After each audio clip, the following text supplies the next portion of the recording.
सर्वे भवन्तु सुखिनः, सर्वे सन्तु निरामयाः, सर्वे भद्राणि पश्यन्तु, मा कश्चित् दुःखभाग् भवेत्।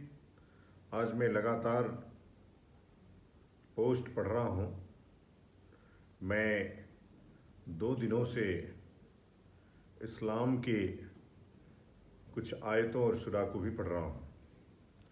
मुझे लगता है कि कुरान के और हदीस के किसी कोने में भी मानवता नामक कोई पाठ है नहीं। कैसे जो कब्जेधारी है, माफिया है, कैसे उसको दूसरे की ज़मीन को हड़प लेना है, धन को हड़प लेना है, उसको मार देना है, उसको काट देना है, यही सब कुरान में लिखा है, यही सब हदीस में लिखा है। आप समझ सकते हैं कि इतना जल्दी इस्लाम दुनिया की कई जगह पे पहुंच गया। उसका तरीका है, वो जानते हैं कि मानवता को डरा के कैसे रखना है। तमाम लोग डर से, जो डर से नहीं माना वो पैसे से, जो पैसे से नहीं माना उसको समाप्त कर दिया। तो 3 ही तरीका है। मैं बार बार लोगों को बोलता हूँ कि आपको या तो ऊपर जाना है या तो इस्लाम स्वीकार करना है। यही कुरान का मूल मंत्र है, या यही कहें तो उपसंहार है। मैं बार बार अपने लोगों को चिता रहा हूँ कि वो समय बहुत नज़दीक आ रहा है कि दुनिया के जो देश हैं, या तो वो इस्लामिक स्टेट है, या तो क्रिश्चियन स्टेट है, या तो बौद्ध स्टेट है, कोई हिंदू स्टेट नहीं है। मान लीजिए आपको कभी, जैसा कि चल रहा है, आपको शरणार्थी बनना पड़ा, तो कौन सा देश आपको लेगा? अगर कोई इस्लामिक कंट्री लेगी तो आपको इस्लाम धारण करना पड़ेगा, यदि कोई क्रिश्चियनिटी लेगी तो क्रिश्चियन धर्म धारण करना पड़ेगा।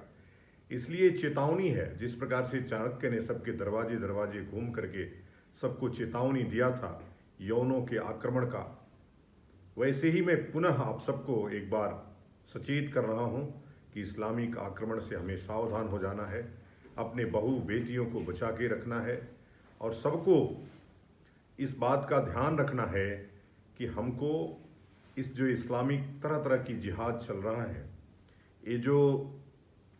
ये इनका फाउंडेशंस है, ज़कात फाउंडेशंस, उसके पैसे से जो अभियान ये चल रहा है, इस अभियान को समाप्त करना है और हमको अपने धर्म पे अडिग रहना है। अपनी बच्चियों को इनके संपर्क में नहीं आने देना है। ये उनका तरीका है। अब तो एक नई तरह की जिहाद चल रही है कि आप हिंदू नामधारी बन जाइए, कलावा पहन लीजिए, माला पहन लीजिए, थोड़े दिन तक हिंदू बन करके, छदम हिंदू बन करके घूमिए, उसके बाद किसी हिंदू वाले से दोस्ती करिए, फिर इस्लाम स्वीकार कर लीजिए।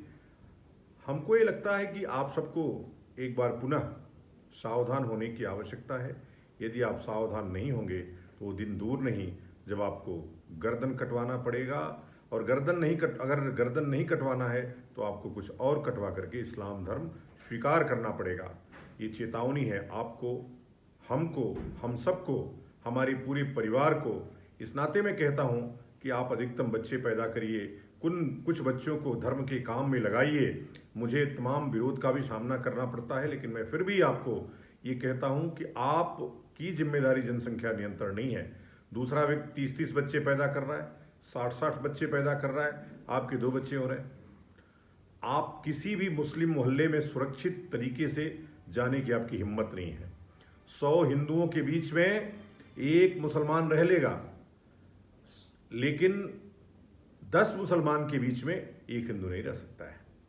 इसलिए मित्रों, बंधुओं, भक्तों, सहयोगियों, मैं आप सबका आह्वान करता हूं, पूरे विश्ववासियों का आह्वान करता हूं कि इस इस्लाम नामक बीमारी का बहिष्कार करिए।